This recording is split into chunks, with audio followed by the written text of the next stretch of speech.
Ok, entonces empecemos. ¿Qué es lo que yo quiero con el curso en realidad? Es darles instrumentos que ustedes puedan aplicar, más que nada para entender un poco la función financiera. O sea, como dice el cita, no queremos que salgan de acá, si se puede, genial, expertos en finanzas, pero sí porque tengan la capacidad de poder discutir temas con el área de tesorería de sus empresas o con el área de proyectos de sus empresas. O sea, que entiendan, cuando ellos les expliquen algo, ustedes sepan que es de lo que les están hablando. ¿Ok? Y para ayudarlos a tomar decisiones en el campo financiero. Y básicamente para analizar e interpretar la información generada en una organización. ¿Ok? Entonces el curso está dividido en 8 temas, que son la función financiera. Ese es un poco una introducción al tema financiero. El valor del dinero en el tiempo, que es uno de los capítulos que más les aterra, que lo vamos a hacer con calma. Es más, la segunda charla que vamos a hacer se va a centrar básicamente en este tema. Y vamos a tratar de hacerlo antes del parcial. Los estados financieros, como me pedían, o sea, van a poder estar en capacidad de entender y saber para qué sirve cada estado financiero y cómo lo pueden analizar, cómo lo pueden interpretar. Planteamiento financiero y presupuesto, eso sí deben saber, hacer presupuestos, porque imagino que todos les obligan a hacer presupuestos en su trabajo, ¿no es cierto? Lo que pasa es que el presupuesto es una herramienta básica que sirve para después poder proyectar y hacer otras cosas y evaluar, no quedarse solo en el presupuesto. Obtención de fondos, ver cómo se obtienen los fondos en todo tipo de organizaciones, y cuando yo hablo acá, todos los instrumentos que yo los voy a dar son para todo tipo de organización, o sea, pública y privada, lucrativa y no lucrativa. Lo que pasa es que ahí el instrumento es el mismo, sino que la interpretación puede variar. ¿Okay? Estados financieros proyectados, básicamente cuando muchos de ustedes trabajan en proyectos o haciendo proyectos. Entonces, eso es lo que les va a servir más, porque les va a permitir a ustedes proyectar para poder después evaluar sus proyectos. Hacemos la evaluación económica y financiera para ver si estos proyectos son válidos, vale la pena llevarlos a cabo, y monitoreo y control, ¿no? Que también es bastante importante. ¿Ok? Entonces, en este primer capítulo, el origen y función de las finanzas. Las finanzas como tal existen desde la época de los fenicios, creo que fueron los primeros comerciantes. Y ya ellos intercambiaban, al principio era un poco el tema de intercambio de trueque, después entra la moneda, entonces ahí es donde empieza a funcionar como finanzas en realidad, ¿no? Se empiezan a definir las primeras deudas y también consideraban los intereses. Adelante, adelante. Bueno. ¿Por qué creen ustedes que surgieron el cobro de intereses, básicamente? ¿Por qué alguien que presta dinero pide a cambio que le pague un poquito más, que viene a ser el interés? ¿Por qué creen? O sea, ¿por qué me cobrarías un poquito más si me prestas plata? Porque deja de tener en ese momento ese dinero y obviamente con él podrías hacer otros negocios, claro, ¿no? Entonces, porque hay un tema de oportunidad. Claro. ¿Tú? Porque el dinero tiene un valor. Tiene un valor, tiene un valor. Como ella dice, o sea, ahorita yo con ese dinero podría comprar 10 Coca-Colas y me lo prestas y de repente ya no puedes comprar, necesitas comprarlas y no lo tienes, estás perdiendo la oportunidad de compra. Pero ¿por qué otra cosa más podrías cobrarme un poco más de plata? La gente valora más el dinero en el presente. Claro, que en el futuro, es cierto. Pero un poco también por un tema de riesgo, ¿no? ¿Qué pasa si no se los devuelvo? Entonces se tiene que asegurar de alguna manera que hay un retorno. O sea, el interés refleja tanto la oportunidad del gasto ahorita como el riesgo que toma la persona que presta de que no se lo devuelvan a tiempo, ¿no? Y eso ya estamos hablando de la época de los fenicios. Lo que pasa es que se ha ido incrementando, o sea, se ha ido perfeccionando con el tiempo. Después viene la aparición de los bancos, las bolsas, se crean instrumentos financieros y se generan las grandes crisis financieras. Básicamente las crisis financieras se crean porque hay un desbalance, porque el dinero en realidad refleja lo que existe en físico en un país, ¿no?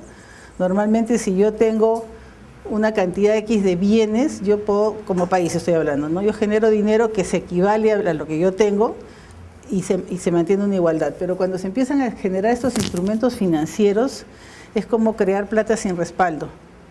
Entonces, cuando se pierde el control es donde vienen las grandes crisis financieras. Entonces, un poco vamos a estudiar toda la historia. Esta es la parte histórica del curso. ¿Okay? ¿Por qué es importante las finanzas? Porque tenemos que reconocer que, nos guste o no, las finanzas nos impactan en todas las áreas de nuestra vida. No solo de las empresas, sino en nuestras vidas personales. No nos podemos escapar de eso, ¿no? O sea, y no solo las empresas, sino el entorno. O sea, no es un tema, es un tema global en realidad, ¿no? Entonces, tenemos que ver al interior de una empresa, tenemos que manejar la liquidez de la empresa, la tesorería, cuánto me tengo que endeudar, cómo lo voy a pagar. Y hacia el exterior, en realidad, cómo va a afectar al entorno, todos los agentes involucrados con la empresa, o sea, a mis acreedores, a mis deudores, al banco, a mis accionistas, ¿no? Entonces, a la misma comunidad, al Estado, obviamente, a través de los impuestos, o sea, está relacionado con todo el entorno. Entonces, tenemos que ser conscientes de la importancia de las finanzas. Y las etapas de la gestión financiera son las mismas de la gestión administrativa, en realidad, ¿no? Primero hay que prever lo que se necesita, hacer un análisis de lo que yo necesito, planear cómo convertirlo, o sea, y eso va a estar planeando teniendo en cuenta mi misión, mi visión, todos mis objetivos de corto, mediano y largo plazo. Organización, acuérdense que el área de finanzas no está sola, está dentro de la empresa. Entonces siempre hay un tema de organización e integración con todas las demás áreas, ¿no? Dar después instrucciones, normas, de establecer procedimientos para el manejo de las finanzas y al final siempre evaluarlo. ¿Okay? Quiero que se acuerden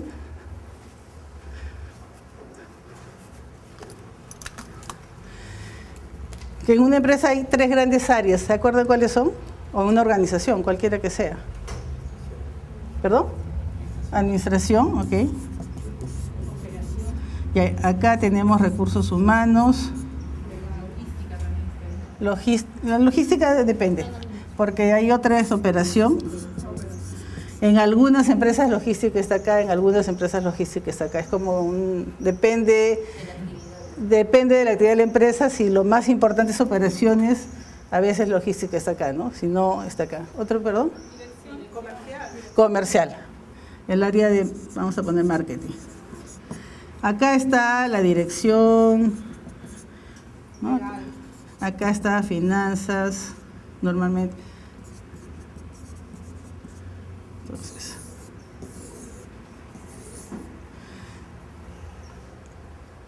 y en realidad todas se amarran. Ahora, ¿cuál es más importante? Cuando yo hago esa pregunta depende de donde uno trabaje. Si uno trabaja en marketing, va a decir que lo más importante es marketing, porque es el área de la empresa que ve el mercado, que es la que vende. Por supuesto, una empresa que no vende no funciona, una empresa que no sabe quiénes son los productos que se quieren colocar no funciona.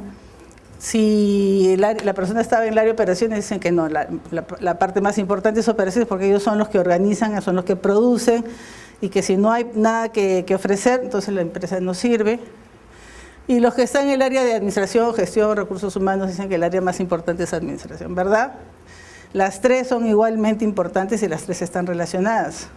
Ahora, dependiendo del entorno, siempre hay un área que toma preponderancia, ¿no? Si estamos en una época de crisis, en realidad los que toman fuerza es el área financiera, porque ahí tienen que reordenar las cuentas, ver cómo conseguir plata. Entonces, se vuelve importante, no porque sea más importante que las otras, sino que el entorno le está diciendo que ahorita ellos son los que tienen que llevar el control de la empresa. Pero si estamos en una empresa, en un momento que está creciendo el país y está creciendo el sector, los marketeros son los importantes porque ellos tienen que aprovechar eso para colocar más cosas. Entonces ahí empieza el proceso. Y si queremos empezar a hacer abrir nuevos mercados, en la parte de operaciones es importante porque ellos son los responsables de hacer todo el proceso de planeamiento de los productos que están ofreciendo. ¿Okay? Entonces las 3 áreas son importantes. Ahora depende del entorno cuál cobra importancia más que otras. Entonces lo importante es esto, integración. Y es lo mismo con ustedes. No sé en qué área trabajan A ver, ¿quiénes trabajan en ONGs? Además, sector público, el fuerte, sector público. ¿En qué áreas? Ministerio de Educación. ¿Pero en qué área? ¿Qué área? ¿En qué área del ministerio, pues? En gestión, No, en la parte operación. técnica. Técnica, o sea, lo que vendría a ser nuestras operaciones, ¿no es cierto? ¿Ustedes? O sea, lo que sería marketing, básicamente. ¿Tú? Perdón. Diseño y políticas. Diseño, o sea, más en esa parte de gestión, básicamente, ¿no es cierto? ¿Nadie trabaja en el área financiera del... No. en el sector privado? ¿En qué? Trabajo en una agroindustria. Agroindustria. Agroindustrial, sí. ¿Tú? En la parte social. En la parte social. ¿Y en la agroindustria en qué área? Estoy justo en la parte social. En la también, parte social. Sí. Imagino que cuando ustedes hacen planes para hacer alguna actividad, se pelean con el área financiera porque no les van a dar plata, ¿no es cierto? Oh. Claro. Ahora, ¿cómo los convencen de que lo que usted está haciendo es importante para la empresa? Intangible, Es exacto, es intangible, porque ustedes ofrecen un servicio que además ni siquiera debe ser remunerado, o sea, no lo venden, ¿no? Lo ofrecen. Entonces, sí. Pero hay maneras de valorizar lo que están haciendo y explicarles al área financiera en su propio lenguaje de que vale la pena que los apoyen. Porque si bien es cierto, no tienen un producto físico que se venda, tienen algo que va a hacer que la importancia de la empresa mejore, o sea, las relaciones con la comunidad mejoren. Y eso va de alguna manera a reflejarse en todo lo demás. Pero tienen que hablar su mismo idioma, ese es el tema, esa es la idea.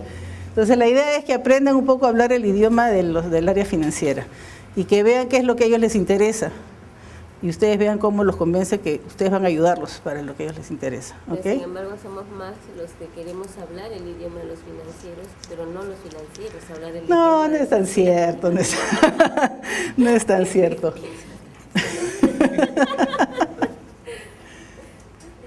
Entonces, ¿qué decisiones tiene que tomar el área financiera? Decisión de inversión, financiamiento y su política de dividendos. La política de dividendos es básicamente para las empresas del sector privado, ¿ok? Porque en las empresas del sector público, los ministerios son, después vamos a ver, son organizaciones no lucrativas, porque normalmente no venden sus servicios, solo dan un servicio. Pero hay empresas públicas lucrativas, por ejemplo, como Electroperú o Sedapal. O sea, son públicas, ofrecen un servicio, pero además cobran.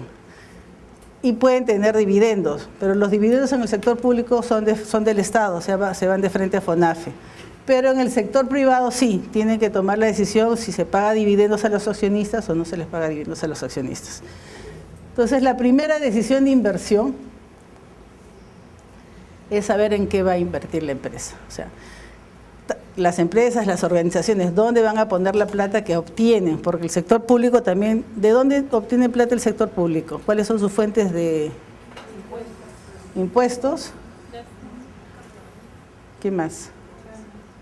O sea, las empresas del sector público, ¿cómo obtienen sus ingresos? ¿Ah? ¿No? Recursos directamente, recursos ordinarios, que ahí tienen que pelearse con todos los demás ministerios, o sea, para poder obtener fondos. Tienen recursos directamente recaudados, que son los mínimos, porque básicamente es los pocos servicios que ellos pueden vender, que a veces son pues las bases de las licitaciones o algún servicio X de búsqueda de información, no sé, ¿no?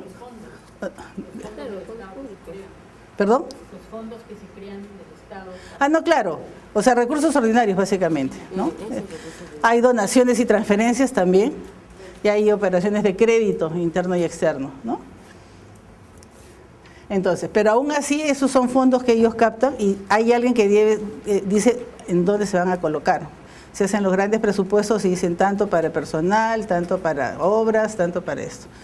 Y en el sector privado es lo mismo, o sea, los recursos que capta el sector privado también tienen que saber cómo colocarlos. O sea, son decisiones de inversión que tienen que tomar, ¿no? Que puede decir cuánto voy a dejar en mi caja, cuánto voy a dejar como en cuentas por cobrar y cuánto voy a poner para hacer nuevos proyectos. Por otro lado, tiene decisiones de financiamiento. cómo me voy a financiar esta cantidad de dinero que yo necesito, ¿no? Entonces, si voy al Tesoro, o las otras tienen que ir al banco o buscar plata de sus accionistas, cómo me financio. Y dijimos ya la política de dividendos, ¿no? O sea, básicamente son las 3 grandes decisiones del área financiera.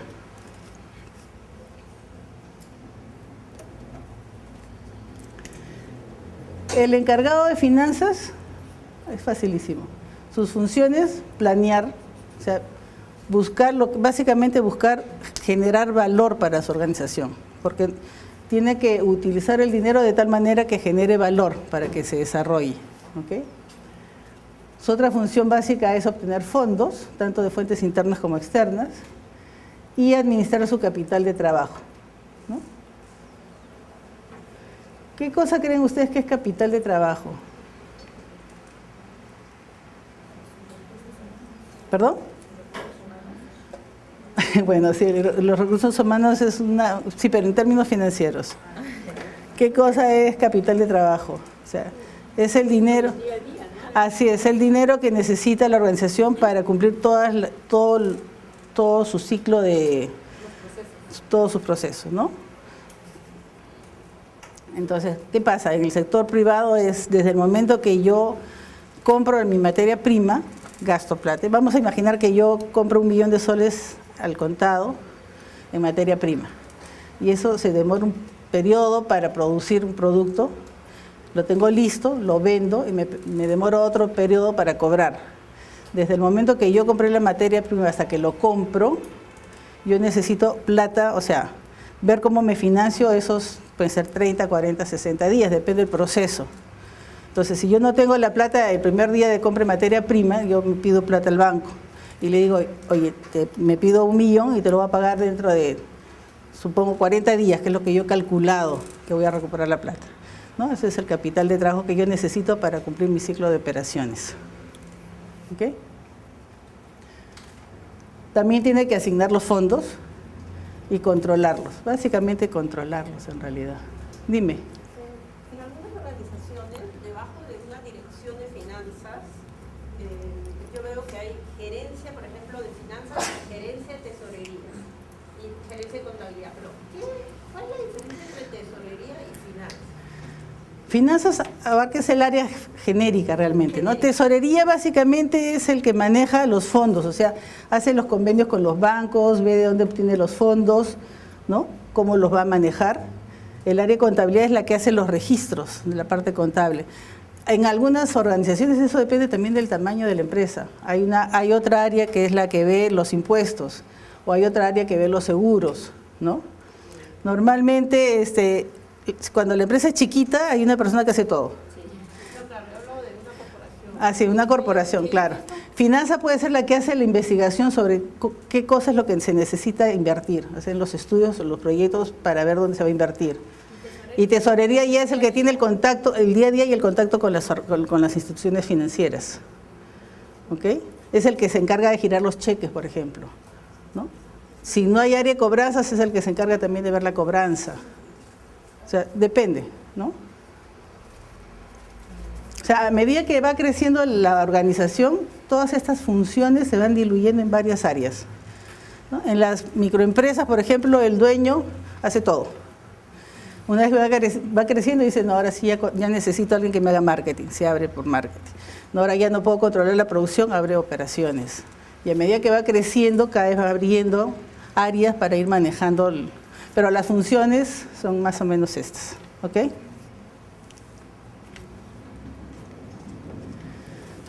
Mi objetivo, maximizar el valor de la empresa, siempre. Yo debo hacer el uso del dinero de tal manera que el valor de la empresa crezca. O sea, yo debo maximizar el valor de mi organización. Igual, lograr equilibrio entre rentabilidad y riesgo. O sea, yo puedo tener un súper proyecto, pero es súper riesgoso. Entonces tengo que ver si vale la pena y ver si la rentabilidad que yo voy a conseguir equivale al riesgo que estoy corriendo. Financiar los gastos de la operación, las inversiones al menor costo disponible del mercado, o sea, siempre estar buscando. Por eso muchos se pelean con el área de finanzas porque siempre les dice, oye, es muy caro, baja. O no hay plata. O consíguete otro proveedor porque este es muy caro, ¿no? Entonces, Tiene que optimizar los recursos disponibles y definir políticas y procedimientos.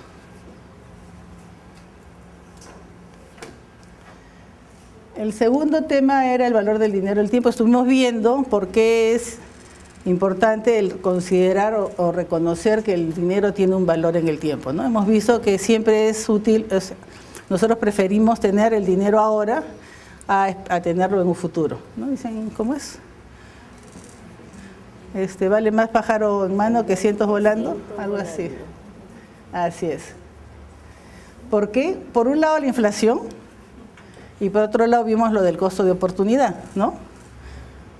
La oportunidad de poder utilizar este dinero en cualquier otra opción que me pueda rendir más. Entonces, por eso es que reconocemos que el dinero tiene un valor en el tiempo. ¿Ok?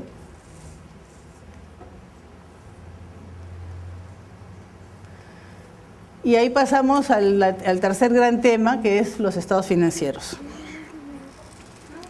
Vamos a ver 3 grandes estados financieros. En realidad hay varios, pero estos son los más importantes. El balance general, el estado de ganancias y pérdidas y el flujo de caja. Como definiciones es, el balance general me muestra la situación financiera en este momento. Por ejemplo, si es como tomarle una foto a la empresa. Si yo tomo una foto acá a la clase y yo digo qué es lo que tenemos, yo no los voy a, considera como objetos, pero imaginemos, puedo decir hay tantas mesas, tantas sillas, tantas personas, está la computadora, el aire, los ventiladores, ¿no? Es una foto ahorita, pero de repente entra alguien por la puerta o alguien sale y ya cambió la situación. Entonces, en teoría se supone que el balance es una foto en un momento dado. Yo hago el balance normalmente el 31 de diciembre y el 31 de diciembre la empresa tiene tantas cosas. Al 1 de enero ya cambió el balance y al 2 también. O sea, en lo óptimo, si es que se pudiese, debería saber balances todos los días, cosa que es bien difícil, pero por eso los balances normalmente se hacen todos los meses, ¿no? En una fecha se dice qué es lo que tiene la empresa en ese momento. Por eso se dice que es una foto de la empresa. En cambio, el estado de ganancias y pérdidas muestra todas las operaciones de ingresos y salidas que han habido, es mucho más movible, ¿no? Entonces, ¿y cómo se va modificando la estructura patrimonial? Entonces, yo hago un estado de ganancias y pérdidas al 31 de enero y digo, ingresó tanto por mis ventas y he gastado tanto para producir, por personal, por gastos de marketing, por intereses de los préstamos que tengo. Cuando yo hago el estado de ganancias y pérdidas al 28 de febrero, yo lo hago desde el 1 de enero al 28 de febrero, lo voy acumulando. ¿Okay? El balance no se acumula, es foto. El estado de ganancias y pérdidas va acumulando. Cuando yo hago mi balance de ganancias y pérdidas al 31 de diciembre, digo lo que ha pasado desde el 1 de enero al 31 de diciembre, donde se refleja todos los ingresos y todos los gastos que han habido. ¿Ok? Y el flujo de caja, en realidad es parecido al estado de ganancias y pérdidas, porque también refleja los ingresos y gastos, pero refleja los ingresos y gastos reales. Es decir, si yo en el ganancias y pérdidas dije, vendí 1.000.000 de soles, si yo en el flujo de caja, si yo lo vendí al contado, refleja 1.000.000, pero si yo lo vendí al crédito, yo lo vendí a 30 días, el flujo de caja hace ingreso cero, porque en realidad recién va a ingresar realmente al siguiente mes. ¿Ok? Y después hay algunas cuentas en el ganancias y pérdidas que no se consideran en el flujo de caja. Por ejemplo, ¿alguien tiene una idea? ¿Qué cuentas, qué gastos que yo considero mis ganancias y pérdidas no lo reflejo en el flujo de caja porque no es una salida de dinero? ¿Devaluaciones? ¿De moneda? No. ¿Del dinero? Ahí está. Eso se llama la depreciación de la maquinaria. O sea, sí, decía yo. Cuando yo invierto en una maquinaria, yo no pongo todo lo que he gastado en la maquinaria en el ganancias y pérdidas en el momento que yo la compro, porque en verdad yo compro esa maquinaria para que me funcione por 5 años. Entonces, yo reconozco como gasto de operación de esa maquinaria solo la parte equivalente a su depreciación, ¿no? O sea, la depreciación de su maquinaria es igual a lo que cuesta la maquinaria entre los años de vida útil. Quiere decir que si yo compro una maquinaria de 10.000 soles que me va a durar 10 años, cada año se gasta 1.000 soles de la maquinaria. Y solo esos 1.000 soles entre mis ganancias y pérdidas como un gasto, ¿no? Que es la parte que se ha gastado. Pero como eso no es una salida de caja, porque eso es un ajuste contable básicamente, la depreciación no se considera el flujo de caja. ¿Ok? Entonces, pero básicamente estas son los grandes estados financieros. ¿Y por qué es importante el flujo de caja en realidad? El flujo de caja es importante porque a partir de ahí es que uno hace la evaluación de los proyectos. Uno no puede evaluar un proyecto utilizando ganancias y pérdidas o balance. Tiene que evaluar un proyecto utilizando flujo de caja. ¿Ok? Porque ahí se va a medir exactamente lo que queda en caja cada periodo, que es lo que yo voy a evaluar para ver si vale la pena invertir en ese periodo o no. Dime. Por ejemplo, un voluntariado, ¿cómo se estima esos aportes? ¿El flujo de caja? No sé. Los aportes del voluntariado. Claro. ¿Pero para qué es el voluntariado? No, o sea, ahora funciona mucho el voluntariado, ¿no es cierto? Pero ese valor no se paga. No. Sí. Lo que pasa es que todo lo que es obra social y proyectos sociales no se evalúa así. Hay otra manera de evaluarlo. Ahí tú lo que evalúas es si lograste el objetivo o si fuiste eficiente o eficaz a la hora de utilizar los fondos que tuviste. Porque en verdad no tienes un ingreso, o sea, no tienes un ingreso menos gastos, no tienes una utilidad abajo. Es otra manera de evaluarlo. ¿Ok? Entonces, ¿cuáles son mis objetivos de estados financieros? Constituyen representación de la situación financiera de la empresa y de todas las operaciones que realiza. Proporcionan información a los stakeholders, o sea, acá estamos hablando de los accionistas, del Estado, hasta de las personas, por ejemplo, de las empresas que nos quieren vender algo. Antes de vendernos dicen, oye, de repente no me puedes pagar, entonces te pueden pedir tus estados financieros para ellos ver si en verdad están en capacidad de lograr el cobro, ¿no es cierto? Ofrecen información sobre fuentes de obtención de fondos, ofrecen información sobre cómo se ha financiado la empresa y cuál es su capacidad de hacerle los pagos, y permite evaluar el rendimiento de la organización y hacer proyecciones para tomar decisiones futuras. ¿Ok? Eso. Para que vean, ¿alguien ha visto un balance general? ¿Tienen una idea cómo se arma el balance general? ¿No? Estuvimos viendo que hay organizaciones del sector público y del sector privado, ¿ok?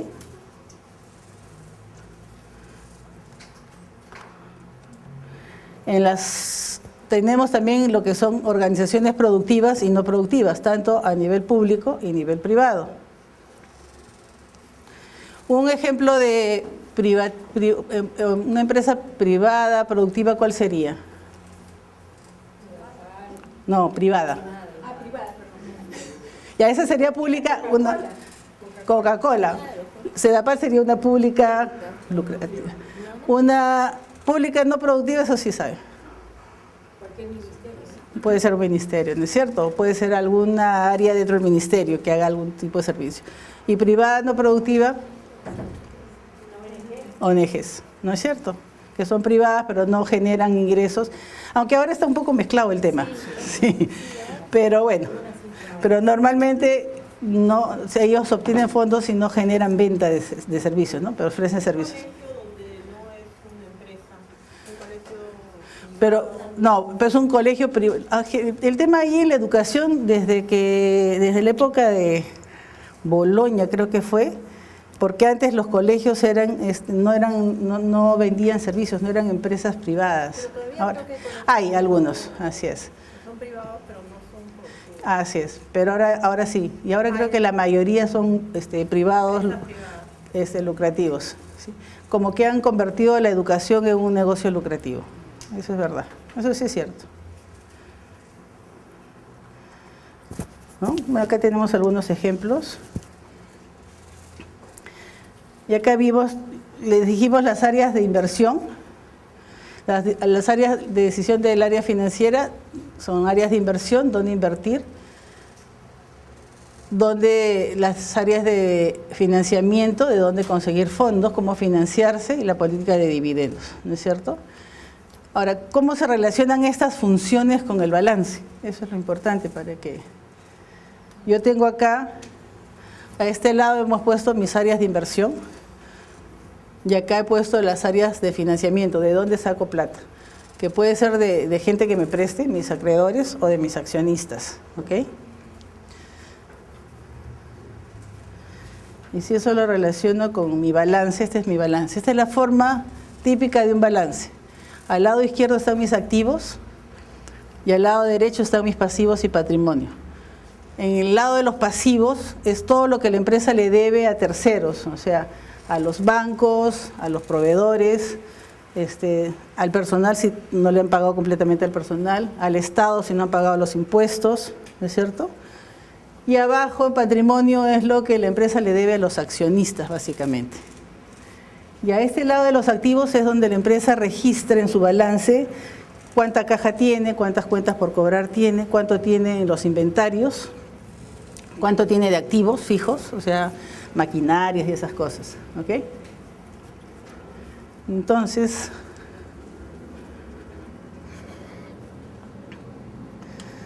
si yo relaciono las funciones del área financiera con el balance, está así. Todas mis decisiones de inversión están relacionadas con los activos. ¿Dónde voy a poner la plata?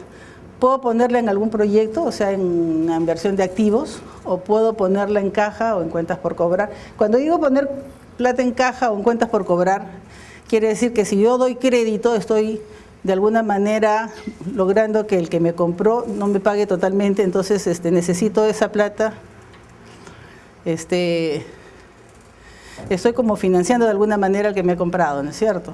Una cuenta por cobrar. Entonces yo estoy poniendo esa plata en stand-by hasta que cobre, ¿no? Esas son mis decisiones de inversión. ¿De dónde voy a sacar mi plata? De mis pasivos, de mis acreedores o de mis accionistas. Entonces, cuando ustedes vean ahora un balance, simplemente cuando vean el activo, ustedes van a poder decir dónde tiene la plata puesta esta empresa. Si su nivel de caja es muy alto, entonces esta empresa la está guardando en un cajón, ¿no? Si sus cuentas por cobrar son muy altas, entonces ¿qué conclusión pueden poner una empresa que tiene cuentas por cobrar muy altas? Le da mucho crédito ¿No es cierto? Ahora, ¿por qué puede dar mucho crédito? para vender más. Puede ser, ¿no? Pero ahí tiene que ver si vale la pena ampliar el nivel del crédito o necesito yo tener el dinero en efectivo. O sea, ahí hay una decisión entre riesgo y rentabilidad. Inventario muy alto. Claro, ahí hay plata guardada. Todo lo que sean inventarios es plata guardada. Una empresa que tiene muchos inventarios puede ser porque se produjo más y el área de marketing no vendió lo suficiente o porque ya no es un producto interesante en el mercado y los está guardando. Por ejemplo, las joyerías tienen inventarios altísimos porque todo es oro trabajado. Y muchas personas, yo tenía un amigo que me decía, yo no sé por qué me va tan mal, me dice porque tengo plata, o sea, tenía inventarios, pero tenía el 80% de sus joyas eran de modelos que nadie quería, entonces tenía ahí la plata sentada. Y su plata estaba, o sea, no es que la hubiese perdido, estaba ahí, pero nunca la iba a convertir en efectivo. Entonces le dije, es más fácil que metas todo de nuevo a tu crisol y hagas nuevos modelos. O sea, vas a perder lo que te costó producirlo, pero tenía el oro, obviamente, ¿no? Claro. Cosa que no pasa con, por ejemplo, las empresas de ropa, que cambian de temporada de un momento a otro, o los productos perecibles como Milquito es yendo en Milquito, ¿no? El yogur, que o no lo venden dentro del mes y ya tiene que botarlo, porque perdió toda garantía, ¿no? ¿El inventario va dentro del patrimonio? No, va acá. Ahí es donde ha puesto la plata, sí. Acá va todo lo relacionado con los accionistas, ¿no? Entonces, cuando ustedes quieran saber dónde decidieron los gerentes financieros poner su plata, ustedes miran el activo, dónde han puesto la plata. Si está bien puesto o no, pueden evaluar viendo los niveles de inventario, los niveles de caja, los niveles de, ¿no? Eso lo vamos a ver después. Pero eso también va a estar un poco en función del tipo de empresa. Sí, dime. El patrimonio, el pasivo, si son dividendos, aporte capital. se llama, acá los accionistas ponen acá el capital. Patrimonio se llama a la suma del capital más dividendos, más utilidades retenidas, perdón. Más utilidades, más reservas. Eso se llama el patrimonio de la empresa. ¿Tú te refieres porque el dividendo sale o no? Sí, le veo como una parte del activo. ¿O no? No, porque el dividendo es algo que recibe el accionista como pago de lo que él ha puesto en la empresa, ¿no? Ahora, el dividendo no está acá, lo que está acá son las utilidades.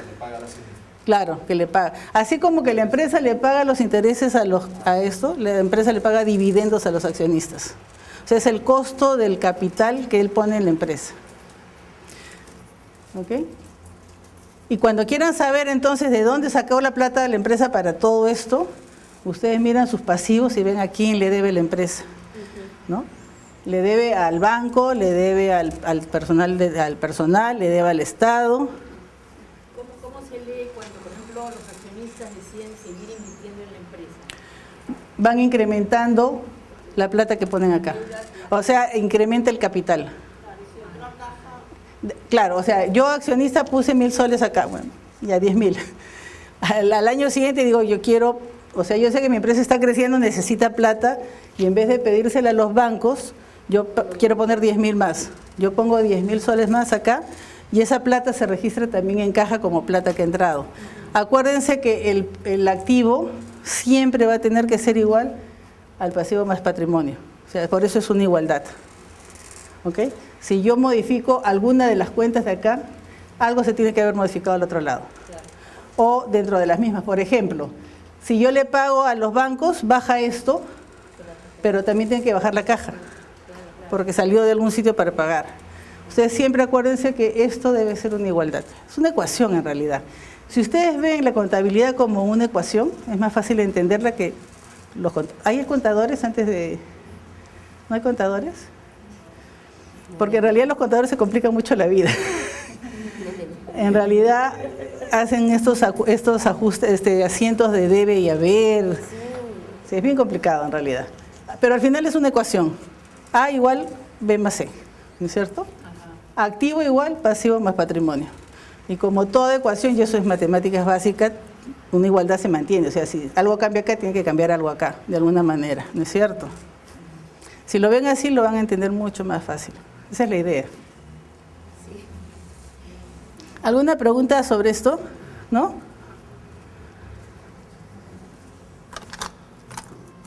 Hay un nombre para cada cuenta, ¿no? ¿Perdón? En activos y en... Ah, sí. Hay un nombre. Acá están. A ver, en activos tenemos los activos de corto plazo, que son aquellos que van a estar en la empresa en el periodo de un año. Y de largo plazo, lo que va a estar en la empresa por más de un año. Normalmente, de corto plazo es caja bancos.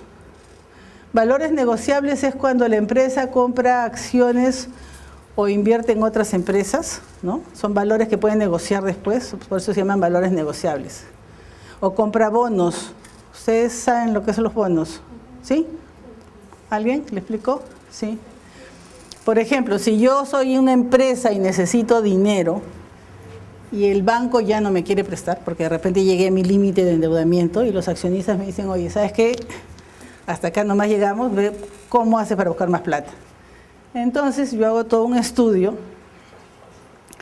Es más complicado, pero yo digo, bueno, voy a necesitar 10 millones de soles, ¿qué hago? Pues agarro y emito unos bonos. Son un papelito. Por ejemplo, si yo necesito 10 millones, hago 10 millones de bonos. Cada uno vale un sol. No es mucho, ¿no? Menos. 1 millón de bonos que cada uno vale 1.000. Entonces yo los vendo al público o al mercado en general. Y les digo, estoy ofreciendo estos bonos, ustedes me dan 1.000 soles y yo me comprometo a pagarles el 10% de intereses en 3 años o en 5 años. Y ustedes dicen, bueno, yo agarro sus estados financieros como empresa y los digo, puede ser, ¿no? Es un buen negocio. 10% es más lo que me da el banco, o sea, el banco te da ¿cuánto? 2%, 1% en ahorros y no más del 6% en fijo, hasta 7% si tienes suerte. La empresa te ofrece 10% y tú dices, bueno, yo sí creo que esta empresa va a durar por lo menos estos 5 años y no va a quebrar. Así que es posible que yo pueda recuperar lo que invertí ahora al 10%. Entonces los pongo en el mercado y me los compran. Entonces como empresa yo capto la plata que necesito del público en general. Ahora, como digo público en general, pueden ser bancos que me compren bonos, personas naturales que me compren bonos, empresas que me compren bonos. Y genero una deuda de largo plazo. ¿Ok? Después tengo las cuentas por cobrar, inventarios, gastos pagados por adelantado. Cuando me piden, por ejemplo, que por alquilar mi oficina le pague, no sé, pues, un año de alquiler. Estoy pagando por adelantado un año. Entonces tengo que registrarlo acá y poco a poco lo voy mandando a gastos, ¿no? A medida que pasa el tiempo. Y a largo plazo, puedo tener cuentas por cobrar de largo plazo, si es que yo doy crédito a más de un año, puede ser. Y ahí sí viene todo lo que son inversiones, en terrenos, en equipos, en inmuebles, o sea, todo lo que la empresa ha invertido para funcionar, ¿no? Que no lo ha hecho para solo un año, sino lo ha hecho para que dure todo el tiempo, 5 años, 10 años, lo que sea. Por eso son inversiones de largo plazo, que van a estar en la empresa por un periodo largo de tiempo. Y por el lado de las deudas ya dijimos, tenemos las deudas de los bancos, cuentas por pagar, tributos por pagar. Ahora cada vez se ven menos personales, o sea, cuenta de deudas de personal, creo que ahora son más conscientes. Tenemos deudas de corto plazo y de largo plazo, o sea, deudas que son a más de un año. Y acá el tema del capital que ponen los accionistas, reservas que pueden ser legales, que la norma dice que se guarden reserva por si acaso venga en la época de las vacas flacas, y las utilidades acumuladas. Estas reservas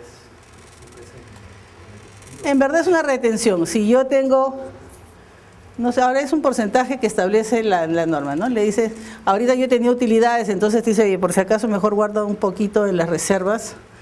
O tú como empresa deciden, los accionistas, decir, quiero mantener reservas X, o sea, son reservas también que el mismo accionista decide. Pero es un registro contable. Y utilidades es lo que queda después del periodo de todo el año, todos mis ingresos, todos mis gastos, después de mis impuestos, lo que me queda, las utilidades, también se registran acá. Sí, dime. La depreciación de lo que nos estaban hablando de la máquina, ¿cómo entra? Acá. El balance tiene que registrar el verdadero valor de lo que hay. Entonces, si yo, vamos a poner acá yo tenía una máquina de 10.000 soles, ¿ok? Lo que dijimos en el año 0. Y en el año 1 ya se gastó esa máquina, ¿no es cierto? Entonces yo tengo el valor de la máquina, pero tengo que poner en negativo lo que se ha gastado, como un negativo. Quiere decir que el valor de mi máquina ya no es 10.000 como cuando fue el año 0, sino ahora ya es 9.000, porque 1.000 ya se gastó y se fue a gasto. Y en el año 2 tengo mis 10.000, como se ha gastado otro año más, ya tengo 2.000 de gasto, ¿no? Entonces voy registrando el verdadero valor de la máquina. Acá valía 10, en el año 2 ya vale 8.000. Esto es Se pone en negativo. en negativo. No se toca en el pasivo. No. Por convención se pone en el activo porque lo que yo quiero reflejar es el verdadero valor de mi inversión, de mi activo. O sea, es en negativo en el activo. Y se va acumulando. Entonces yo sé que mi máquina costó 10.000, pero su valor en el año 2 ya no es 10.000, se ha ido gastando. Su valor es 8.000. Se va acumulando. ¿Ok? Sí, dime. La tasa de depreciación, ¿quién lo decide? Eso está establecido también por la contaduría, o sea, depende del tipo de activos. Eso varía. Varía según el tipo. No. O sea, por ejemplo, hay máquinas, normalmente se deprecian a 10 años, pero los carros es a 5, ¿no? O sea, eso depende del tipo de activo. ¿Y eso cómo se contrasta en el pasivo? Por ejemplo, mi máquina se deprecia 1.000 cada año. ¿Y cómo hago para aumentar en el pasivo? Lo que pasa que este monto, este gasto, se registró como depreciación en el ganancias y pérdidas, como un gasto, ¿ok?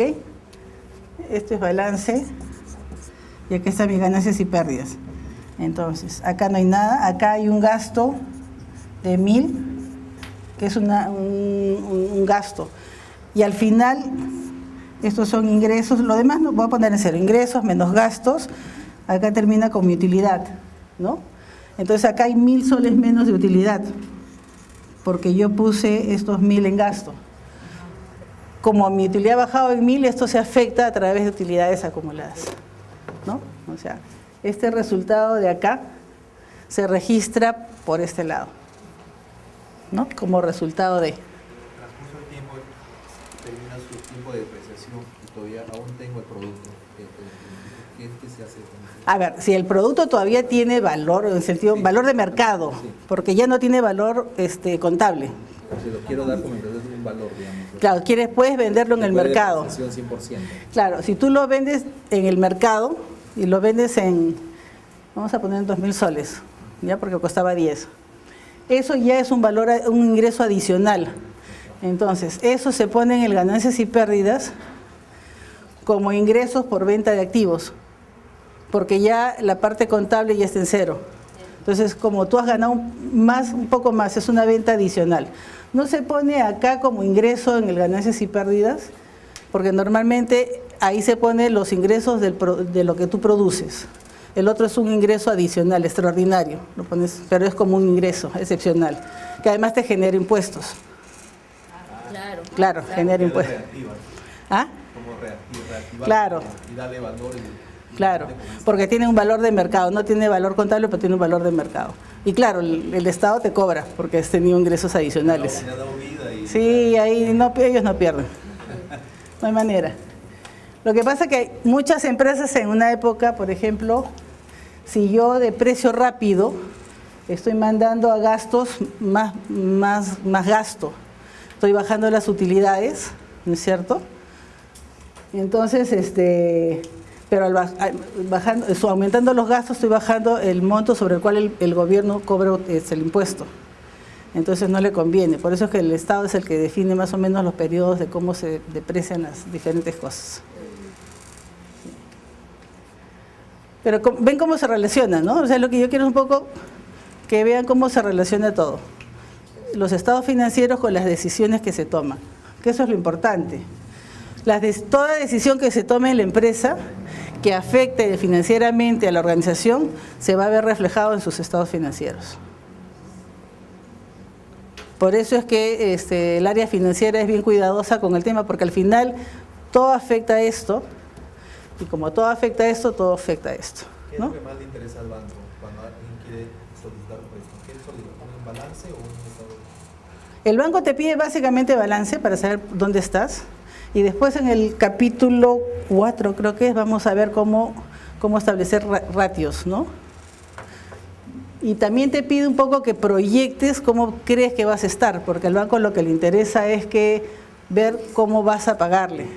Por eso estamos hablando también en el capítulo 7 de estados financieros proyectados, que es lo que el banco te va a pedir, ¿no? ¿Cómo crees que va a ser tu organización en el futuro para asegurarse si vas a tener plata o no para pagar, ¿no? O sea, estos estados financieros son estáticos en realidad ahorita, pero sí, por eso estamos hablando de los estados financieros proyectados, porque es un poco te ayuda a predecir, que esa es la idea del área de finanzas, ¿no?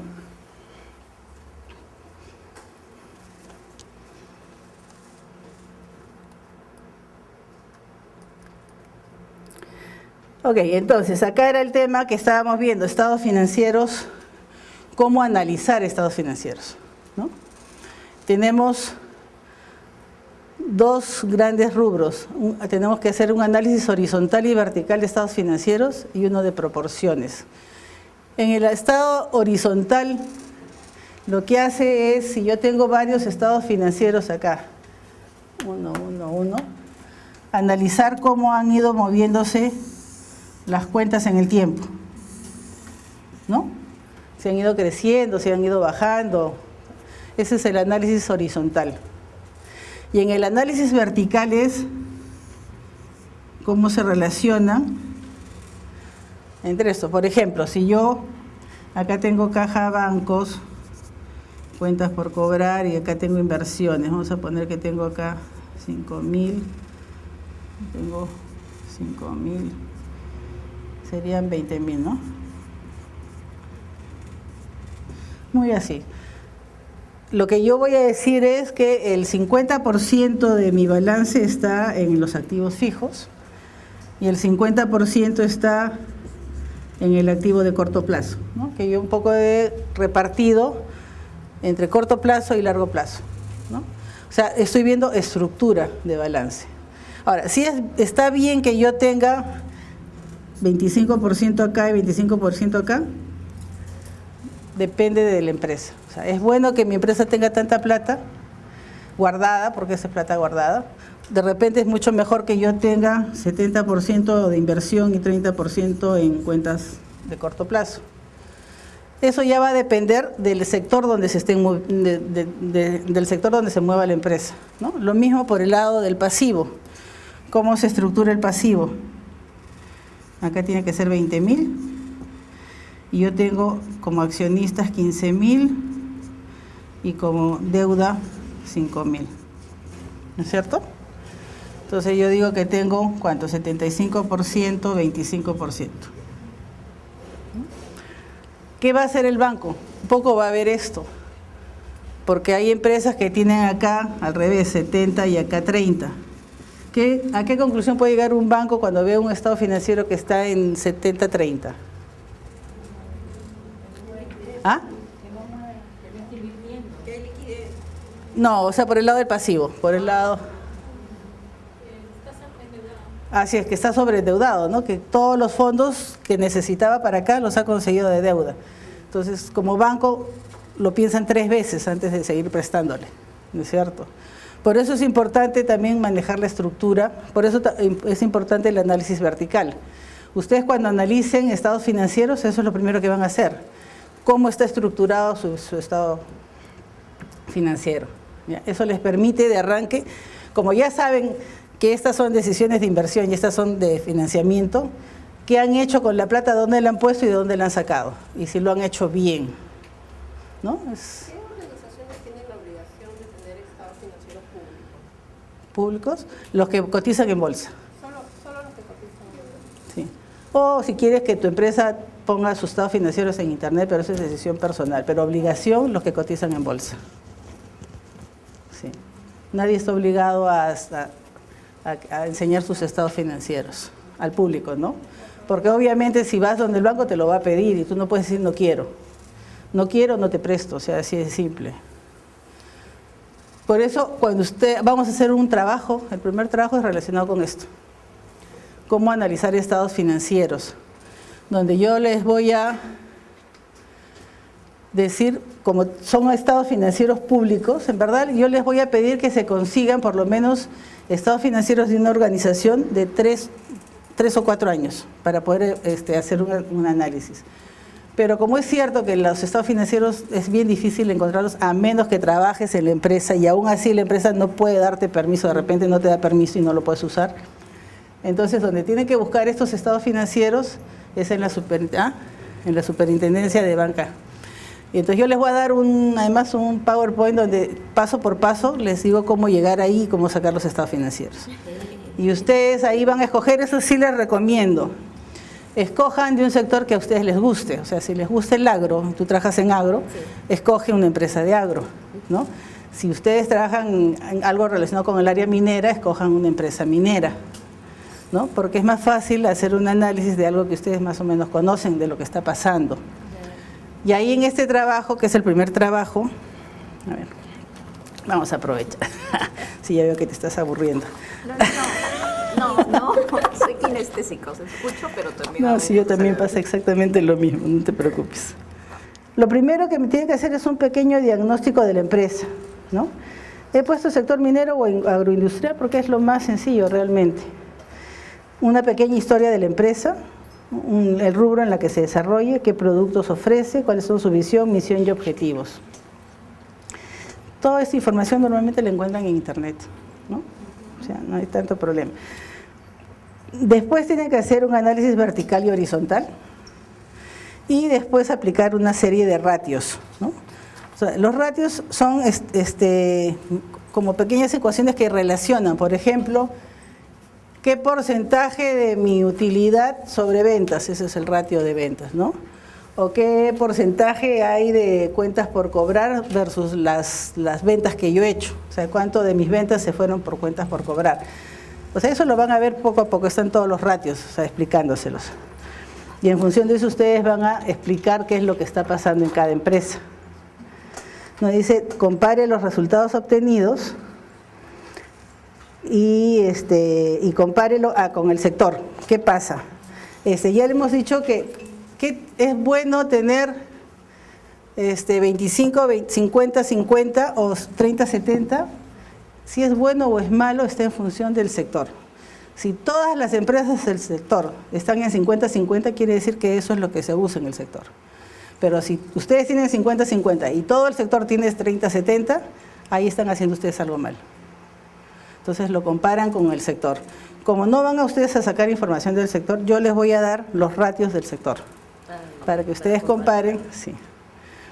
Y como es... Puede que alguien innove y entonces ya el ratio cambia. Puede ser, pero tienes que explicarlo. Sí, tienes que explicar por qué es diferente o por qué, si es mucha la diferencia. Obviamente, si en el sector decía 50 y ustedes tienen 49, puede ser algo del momento, tampoco... Pero si es 50 contra 25 ya hay algo que no está cuadrando bien. Entonces tendrían que explicar por qué en ustedes es diferente, ¿no? Eso es un poco el trabajo, el primer trabajo individual. Y toda la información la tienen en su... Ahora quiero que se fijen que en realidad es un montón, pero casi estamos llevándolos de la mano en cada uno de los puntos. Si ustedes, yo les recomendaría que ustedes lean esto con su papel y lápiz al costado, una calculadora o Excel, no sé lo que quieran, y todo lo que yo haga acá, ustedes lo repliquen, porque la mejor manera es eso, que no me crean y vean que funcione. Entonces van a ¿no? Todo lo que vean acá, ustedes vuélvanlo a hacer por su cuenta, para que vean cómo funciona en realidad. Esa es mi mejor recomendación en realidad, que ustedes lean esto con papel y lápiz en la mano. Porque esto no es como un curso de letras que ustedes leen y seguro que al final les preguntan y sí van a acordarse. Pero acá no, si ustedes no practican, es como las matemáticas en el colegio. Si no están los chiquitos 2 por 2, 4, 4, en la vida van a aprenderse la tabla de multiplicar. Porque eso es repetitivo, es práctica, es ejercicio. Esto es igualito. Esto es práctica, esto es ejercicio. ¿Ok? Entonces, mientras más practiquen, mejor. Si tienen alguna duda, con Anita se comunican conmigo y nos preguntan. Lo que pasa es que nunca preguntan. Entonces, mi supuesto cuando no hay preguntas es que entienden todo. Y a veces, en verdad, no es cierto. Entonces, pierdan la vergüenza de preguntar. Obviamente, ninguno de ustedes me han dicho que maneja mucho las matemáticas, ¿no es cierto? Pero ya les he dicho que más de suma, resta, multiplicación y división, ya no hay integrales, no hay derivadas. Pero las fórmulas, la fórmula te dice, haz esto, por esto, multiplicas, divides, o sea, no les voy a pedir que se aprendan de memoria la fórmula, la tienen. Entonces es cuestión de que pongan los números y hagan las operaciones que les pida la fórmula, pero punto, ¿no? Pero sí, si no entienden, por favor, comuníquense con nosotros, pregunten. La mejor manera, o estudien en grupo, pero no sé si se pueda, ¿no? Entre ustedes en grupo, uno consulta y hay alguien que le puede explicar. Si no, pregunten. Tenemos ahorita internet, Skype. Skype es una maravilla. Tienen el correo, pueden mandar preguntas. WhatsApp, está WhatsApp. Anita, vas a dar tu teléfono, WhatsApp. Es bueno, así es. Es más, podemos hacer un WhatsApp de grupo por cada grupo y cualquier cosa es más rápido, ¿no? Se explica por ahí, pero depende de ustedes que nos den los teléfonos. Hacemos, escogemos a un delegado de curso, ¿no? Puede ser que se encargue de buscar todos los teléfonos. Si quieren, se arman su grupo o si quieren directamente. Lo que pasa es que cuando es grupo es más fácil para nosotros, si alguien tiene una duda, es más que seguro que alguien más tiene la misma duda. Entonces, si yo puedo contestar al grupo es mucho mejor, porque seguro que alguien la tiene y no quería hacer nada y dice, ay, verdad, ¿no? Yo tampoco entendía esto, y ya tiene la respuesta. Entonces, podemos manejar eso. Ok, entonces, análisis de estados financieros es nuestro primer trabajo. Sí, dime, Anita. Planeamiento ya es otro tema, que es cómo voy a hacer mi planeamiento en realidad, ¿no? Cómo voy a definir todas las acciones que yo necesito llevar a cabo para lograr el objetivo que tiene mi organización, ¿no? Y tengo que considerar toda la información interna y toda la información externa y todo el entorno. Y tenemos que tener en cuenta también la misión, los objetivos de la empresa, ¿no? Conocimiento, políticas generales, las tendencias globales, cómo se vislumbra la economía en general para ver si mi empresa va a ir igual. Hay empresas que cuando la economía está subiendo, obviamente sus finanzas también suben, pero hay otras que van en contra de eso. Hay unas que normalmente si la economía está subiendo, de repente no sube al mismo nivel. O al revés, por ejemplo, el área educativa es una de las pocas que cuando la economía está en bajada, tiende a estar creciendo, ¿no? Porque todo el mundo sabe que la situación se va a poner cada vez más difícil y dice, ¿cómo hago para cambiarme y buscar otra mejor opción? Lo primero que piensan, tengo que estudiar, obviamente. Entonces, las empresas educativas normalmente tienen su mejor época en las épocas de crisis, ¿no? Entonces, ustedes tienen que ver eso dependiendo de cada organización, ¿no? Por eso es bueno conocer las tendencias globales. Entonces, acá, ¿por qué es importante este planeamiento? Porque me permite prever cuáles son los ingresos que voy a necesitar y en qué momento voy a necesitar plata. Porque acuérdense que el flujo de caja me va a registrar los ingresos por ventas más todos los egresos que estoy haciendo como empresa. Si yo planeo cómo van a ser mis ventas en un futuro y cómo voy a recibir esos ingresos y planeo mis gastos, de repente van a haber épocas en donde yo voy a necesitar más plata de la que yo voy a generar, ¿no? O sea, bueno, entonces puedo tener huecos. Y desde ya pueden estar planeando cómo le van a pedir la plata prestada al banco. Porque es más fácil hablar con el banco antes de necesitar la plata, hablar con el banco cuando ya la necesitan. Porque ahí ustedes o sobregiran la cuenta, que cuesta ¿cuánto? ¿50%, 70% el interés de sobregiro? O el banco les dice que no, y si ustedes giran cheques sin fondos, tienen problemas, serios problemas legales y penales.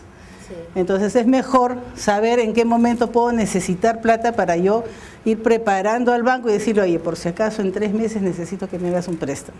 Entonces el banco les va a pedir sus estados financieros y les va a preguntar por qué, usted le explica y puede ver que sí es cierto, voy a tener un bache en el mes 3, pero en el mes 4 y 5 lo puedo recuperar. Entonces el banco va a decir, sí me lo va a poder pagar. Entonces pueden hacer ustedes prepararse. Obliga la priorización y racionalización de gastos, obviamente. Empiezo yo a decir, bueno, hay gastos que no son urgentes y hay otros que sí, entonces voy organizándolos. Me permite simular escenarios y elegir el que más me convenga. Y definitivamente mejora el nivel de los acreedores del banco, porque ellos saben que ustedes saben que van a tener problemas, pero que después van a mejorar, ¿no? Igual de los accionistas, trabajadores, potenciales financiadores. Y eso va a estar también teniendo en cuenta mis tipos de planes, mis planes estratégicos, programáticos y de nivel operativo, ¿no? Los estratégicos son los de largo plazo y están marcados por la organización, más que nada por la dirección. Los programáticos, que miden rentabilidad y sostenibilidad de las operaciones, y ya los operativos son cosas de corto plazo, mucho más concretas. Mis partes del plan financiero, hago referencias a las políticas, hago un diagnóstico de la situación, proyecto mis ingresos, proyecto mis gastos, proyecto mis inversiones, proyecto mi financiamiento, cómo me voy a endeudar y planeo cómo voy a hacer un seguimiento, control y evaluación del plan, del presupuesto, ¿no? Y se aplica todo tipo de organización. Organizaciones privadas con y sin fines de lucro, hay planeamiento financiero y presupuesto en entidades públicas, hay presupuestos participativos, o sea, todas las organizaciones normalmente tienen que hacer planeamiento, como resultado tienen un presupuesto, ¿no? Eso lo vamos a dejar. Bueno, eso lo vimos. Creo que ya es la hora, ¿no? ¿No? Falta, ¿no? Faltan 10 para las 4. Ah, ya está bien. Entonces, estuvimos viendo obtenciones de fondos, ¿no?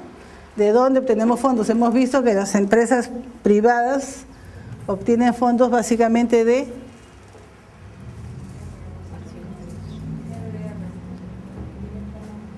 No, las actividades de las empresas privadas. ¿De accionistas? ¿Y de qué más? Yo lo sé, pero ¿qué más? A ver, una empresa privada, cuando necesita fondos va a los bancos o a los accionistas, pero ¿de dónde más obtiene sus fondos? Por las ventas, básicamente por las ventas, ¿no? El rubro más fuerte de ingresos de fondos en las privadas son las ventas, eso es básico. Ya si les falta, recién ya piden más al préstamo, a los bancos, o le dejan de pagar a los empleados si le deben un mes, o dejan de pagar impuestos.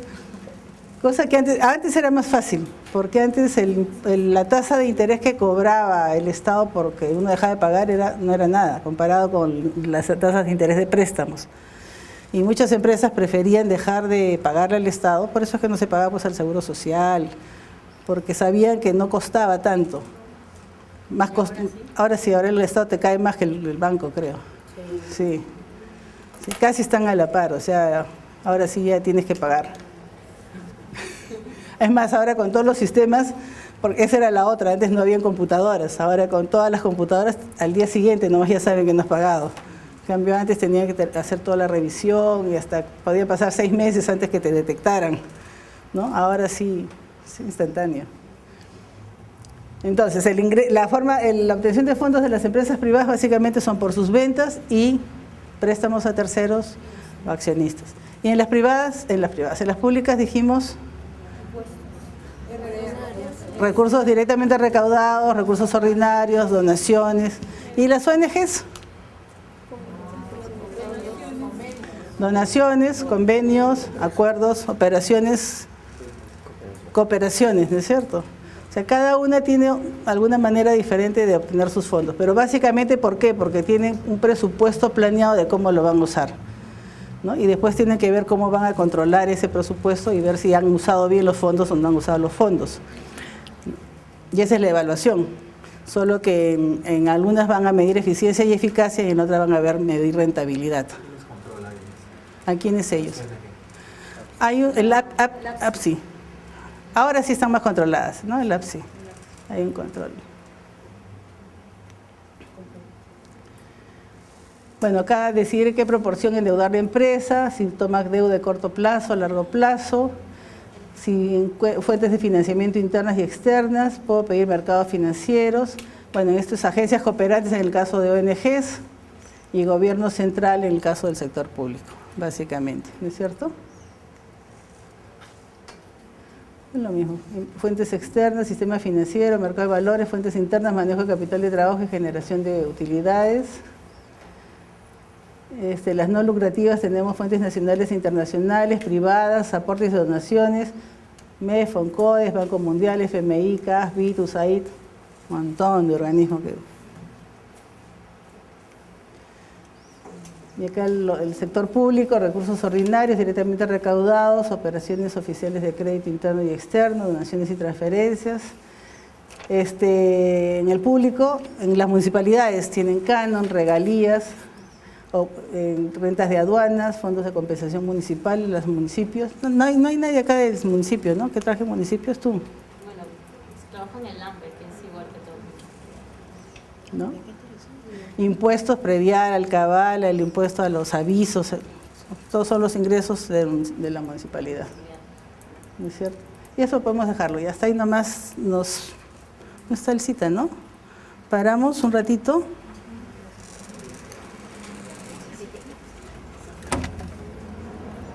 Ay. No hay nada.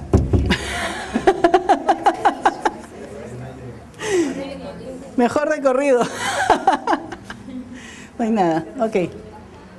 Entonces, sigamos pues hasta que nos digan que paremos. ¿Ah? ¿A 4:30? Ah, no sé, yo le escuché 4.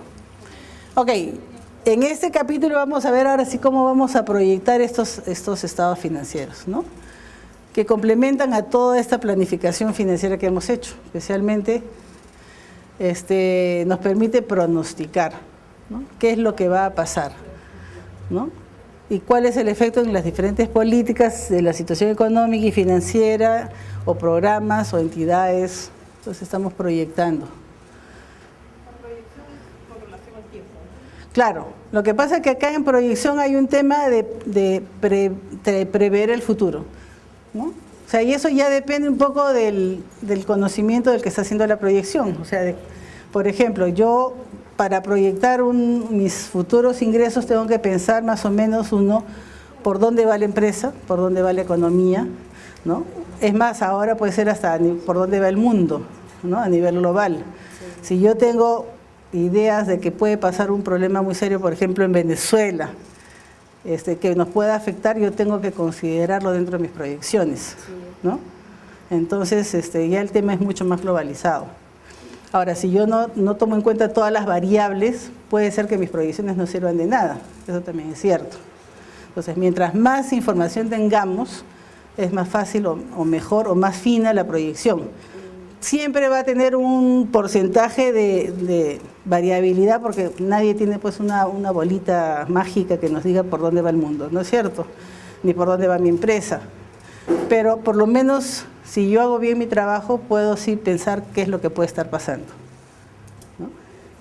Y uno de los instrumentos que más debería yo afinar es el flujo de caja proyectado, porque eso me va a permitir saber si voy a necesitar dinero o no voy a necesitar dinero en algún momento, ¿no? ¿Nos permite ver el futuro? Sí. Y los futuros ingresos y egresos, ¿sí? Dependiendo ya de toda la organización, de un programa, un proyecto, ustedes pueden hacerlo para diferentes niveles, ¿no? Procurando ver si se manejan bien los recursos y ver cuáles son los beneficios que voy a obtener, ¿no? Entonces, pero es uno de los instrumentos que más nos va a servir a la hora de evaluar cualquier cosa. Yo puedo hacer un flujo de caja solo para un proyecto, para ver cómo funciona, independientemente de toda la organización. O puedo hacer de varios, o puedo hacer de la organización, o sea, depende de los niveles. Es más, lo puedo hacer de año en año, que es muy grueso, lo puedo hacer para meses, mensual. Y si la cosa es media complicada, yo me acuerdo que en la época de Alan García hacíamos flujos de caja semanales, porque como no sabíamos qué iba a pasar, entonces proyectábamos a la semana nada más, no había manera de ver más allá. Entonces, depende también la situación de nuestro entorno, en verdad, ¿no es cierto? Ahora, si la cosa está más tranquila y no se está moviendo, yo puedo proyectar a un mes, pues tranquilamente, o a 6 meses, y eso depende. Depende también para qué lo voy a utilizar, ¿no? Para cuáles son mis necesidades, en realidad. Entonces, tengo proyectos, varios, tengo proyectos privados, proyectos de desarrollo, tenemos proyectos sociales. Cada uno se evalúa de diferentes maneras. Los instrumentos son similares, la interpretación es diferente, ¿no es cierto? Hasta acá nomás. Entonces, por ejemplo, en una evaluación privada de proyectos, lo que más le interesa al dueño de la empresa o al gerente es saber si el proyecto va a ser rentable, ¿no? Entonces yo tengo una serie de instrumentos que me miden la rentabilidad del proyecto. Y eso también lo vamos a ver, o sea, tenemos el BAN, el TIR, beneficio-costo. ¿Sí han escuchado el BAN? ¿Sí? Entonces, por ejemplo, el BAN es valor actual neto de los flujos de caja. ¿Qué pasa? ¿Por qué decimos valor actual? Porque yo estoy evaluando el proyecto el día de hoy.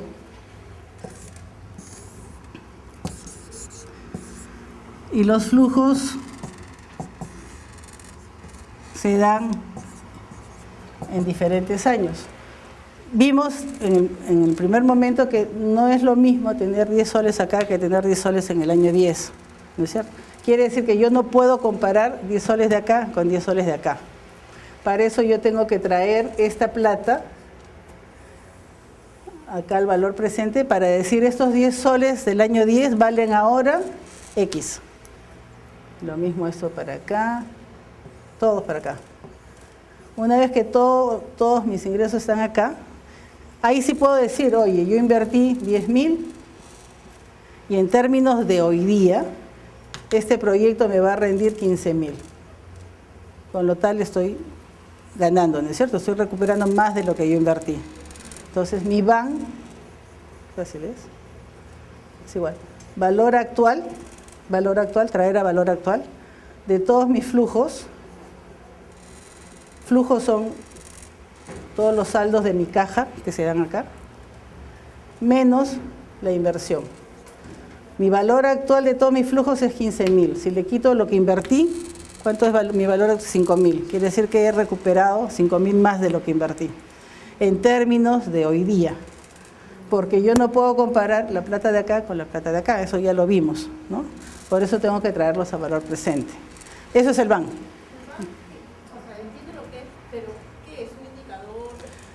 Te está diciendo que si tú invertiste 10.000, teniendo en cuenta lo que tú quisieras ganar, o sea, tu costo de oportunidad, estás recuperando 15.000. Es un monto, es un 5.000. No, mi pregunta va a esto que es un indicador, ¿a qué familia? Es un instrumento de medición, o sea, para medir si vale la pena invertir en algún proyecto. Eso. El EBITDA está más relacionado con el ganancias y pérdidas.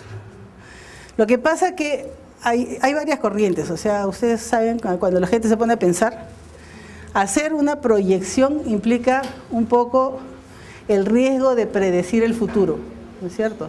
Y esto implica el predecir el futuro.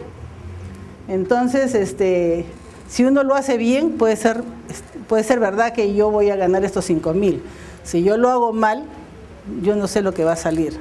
Entonces, hay un grupo del área financiera que dicen, no, vamos a hacer estos supuestos midiendo las ganancias y pérdidas. Entonces, el EBITDA lo que mide es las utilidades. Entonces, va ajustando los ganancias y pérdidas, pero con datos, yo lo voy a decir pasados, o sea, porque ganancias y pérdidas eso es un dato que ya es del pasado, ¿no es cierto?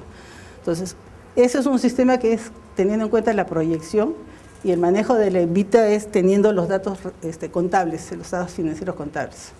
¿Cuál es mejor, cuál es peor? Deberían ser parecidos los dos, si es que eso está bien hecho, ¿no? Porque claro, si esto me dice que mi empresa siempre tuvo una rentabilidad del 10% y yo después digo no va a tener rentabilidad del 50%, alguien va a pensar, ¿sabes qué? ¿A dónde? O has hecho un supuesto de ingresos muy alto o un supuesto de gastos muy bajo, ¿no? Ahora, depende, puede ser que sí, si tú lo sustentas. Si dices, oye, sí, pero justo en este momento yo creo que mi curva de crecimiento va a ser mayor de la que yo he tenido. Puede ser, o sea, todo es cuestión de cómo lo sustentas, ¿ok? Pero ¿cómo haces para calcular dentro del año 10? ¿Cómo, en base a qué? Acá, todos mis ingresos, menos todos los gastos, menos todo lo que yo, vamos a poner inversiones, ¿no? Y menos lo que yo estoy pagando por mis deudas. O sea, todos mis egresos. Y acá me va a salir el saldo, lo que me quede en la caja.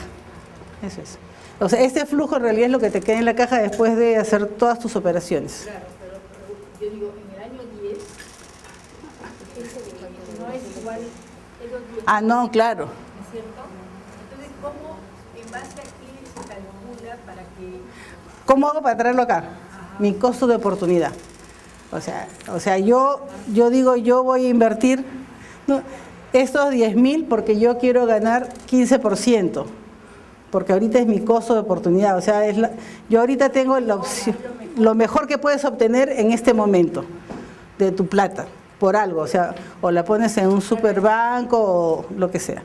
Entonces, si yo voy a invertir en este proyecto, mi costo de oportunidad es 10%. Entonces, ese es como mi costo de dinero. Entonces yo traigo esta plata considerando ese costo del dinero del 10%, que se llama el costo de capital. Ahora, ¿cómo lo traen? Ahora, después del intermedio les voy a explicar, ¿ya? Y esa es una fórmula financiera, para que no le tengan miedo, pero es, entonces, con eso yo estoy trayendo acá. Entonces yo sé que este proyecto ha ganado lo que yo quería y además ha ganado 5.000 soles. ¿Okay? Este es uno de los instrumentos. El otro era la TIR, tasa interna de retorno, que mide rentabilidad.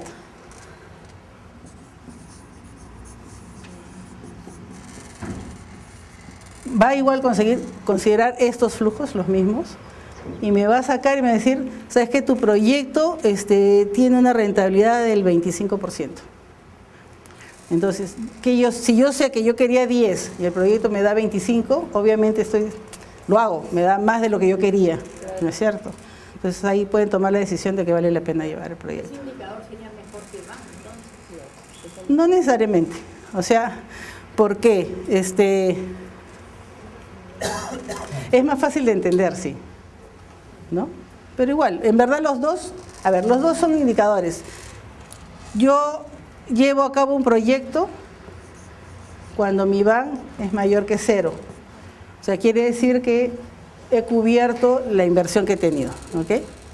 Y yo llevo a cabo un proyecto cuando mi TIR es mayor que mi costo de oportunidad, que es el que yo decidí que es lo que quería ganar. ¿Cuál es mejor? En verdad, el kit de todo este asunto es definir mi costo de oportunidad. Que es fácil cuando yo les pregunto a ustedes cuánto quieren ganar, pero cuando es una empresa es más difícil. Ahí tienen que hacer más cálculos. ¿Qué es lo que debería ganar la empresa? ¿Cuál debería ser el costo de oportunidad de la empresa? Claro, es diferente. Así es, ¿no? Pero igual se puede calcular. En este curso no se calcula, solo porque en verdad es un poco más, eso sí son finanzas un poco más avanzadas, ¿no? Pero hay una manera sencilla de calcularlo que también después se los vamos a decir. Pero es muy gruesa la manera de calcularlo, ¿no?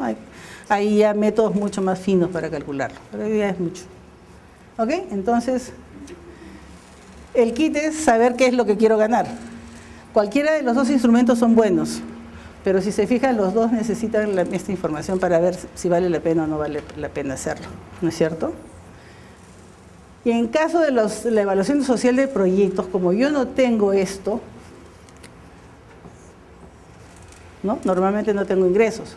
Tengo gasto, entonces acá sería una gran pérdida, ¿no? Entonces, lo que yo voy a medir ahí es si estoy utilizando los fondos que he conseguido de una manera eficiente y eficaz, ¿no?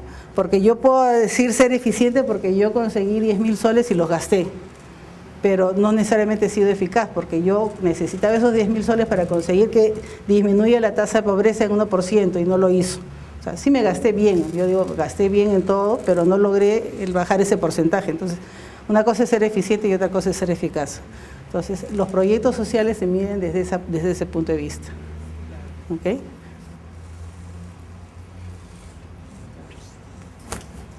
Y el último tema, monitoreo y control. Todo necesita monitoreo y control. O sea, lo importante es estar en capacidad de ir controlando cómo se van desembolsando los presupuestos o cómo se van desarrollando mis inversiones para poder hacer a tiempo las correcciones que yo necesito para evitar que se desvíe mucho de lo que yo he planificado, ¿no?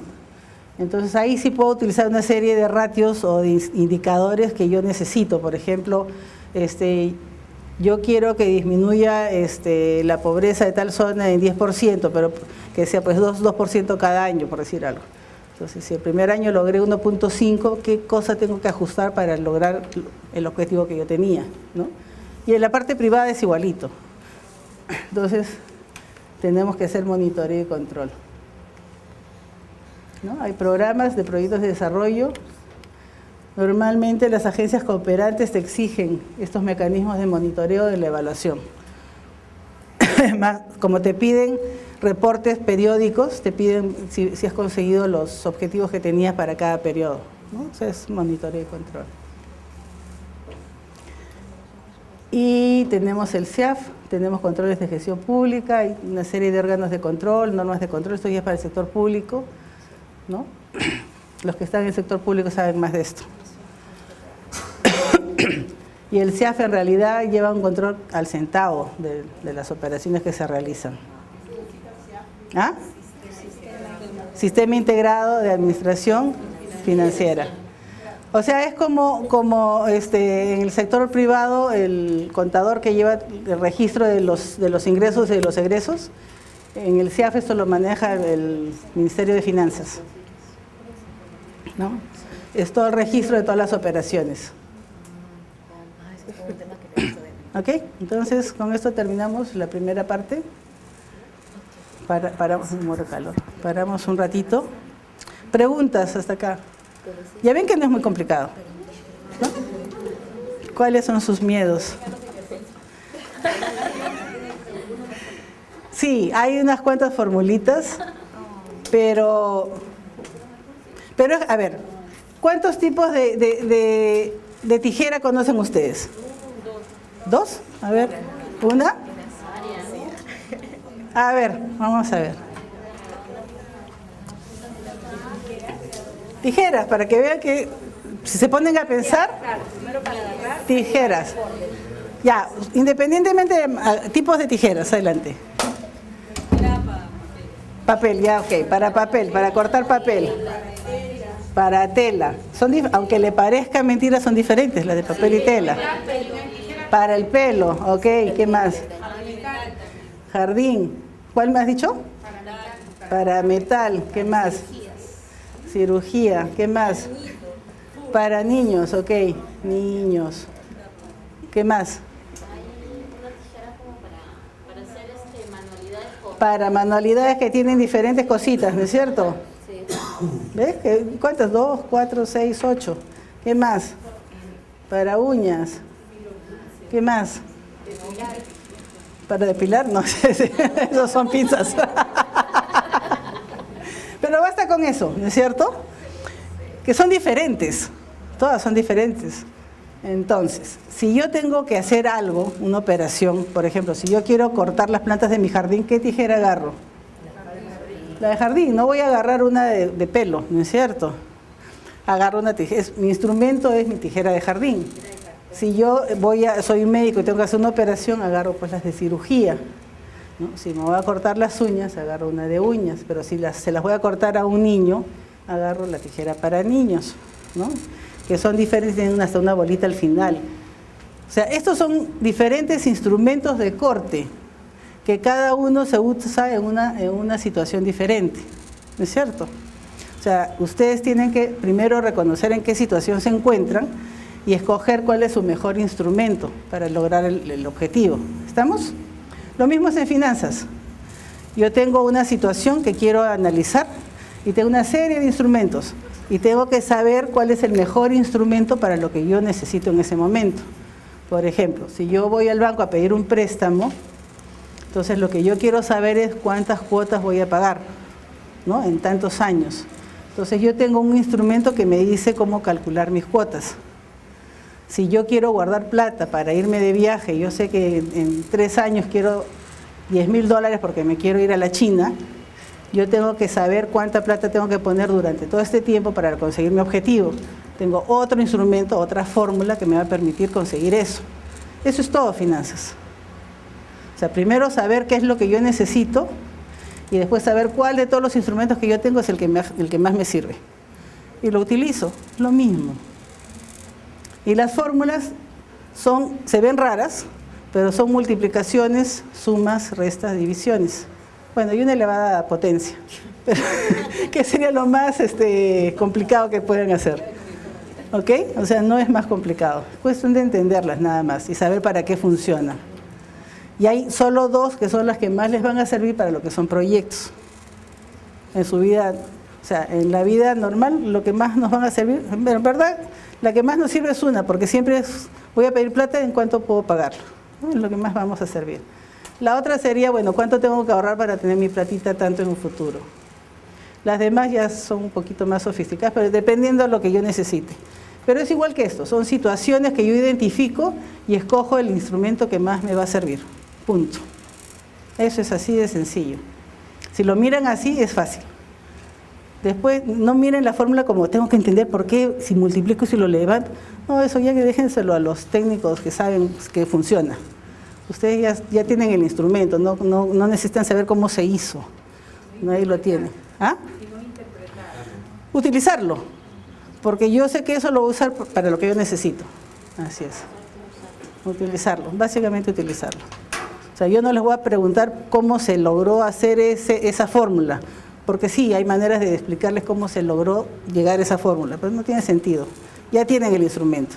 No me interesa saber cómo hice la tijera, ya tengo la tijera. Ahora la voy a usar según lo que yo necesite. ¿Okay? Eso es finanzas, en realidad, en palabras fáciles. Entender los estados financieros para interpretarlos y saber por dónde va la empresa o la organización, y estos instrumentos que me permiten hacer evaluaciones de operaciones que yo necesito. ¿Okay? Cosas ya más complicadas, ya eso es cosa del gerente financiero. Ustedes lo que necesitan es un poco entender el mismo lenguaje de ellos, básicamente. ¿Ok? Entonces, cuando hagan ustedes un plan y hagan un proyecto y le digan, oiga, estoy consiguiendo esto y eso va a ser la rentabilidad, ya le están dando el idioma, y entonces ya no le sirve plata, va a pensar, de repente es una buena rentabilidad, entonces de repente sí les da la plata. Puede ser, no sé. En finanzas hay 4 variables que tienen que conocer en cualquier operación de finanzas. Lo que se llama valor presente, valor actual o stock. ¿Cuánta plata tengo hoy día?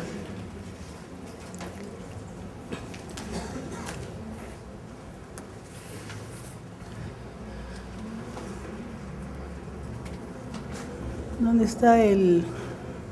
Ahí está. Valor presente, hoy. Valor actual, hoy. Cuando tengan cualquier problema, lo primero que tienen que saber es dónde está la plata con la que quieren trabajar. Entonces, si le dicen que la plata es hoy día, eso se llama valor presente, valor actual o stock.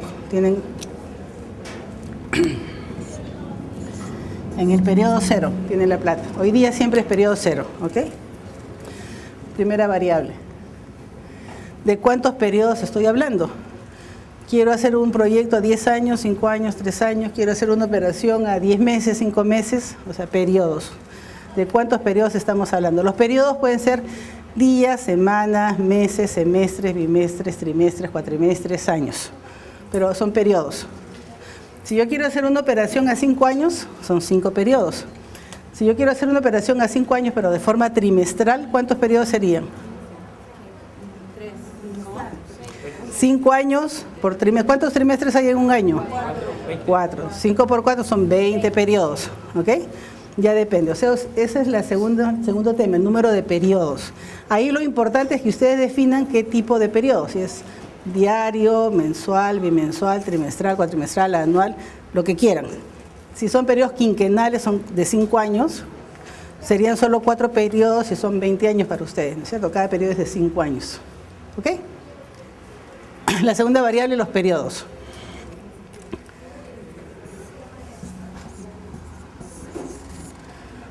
Es lo que quieran.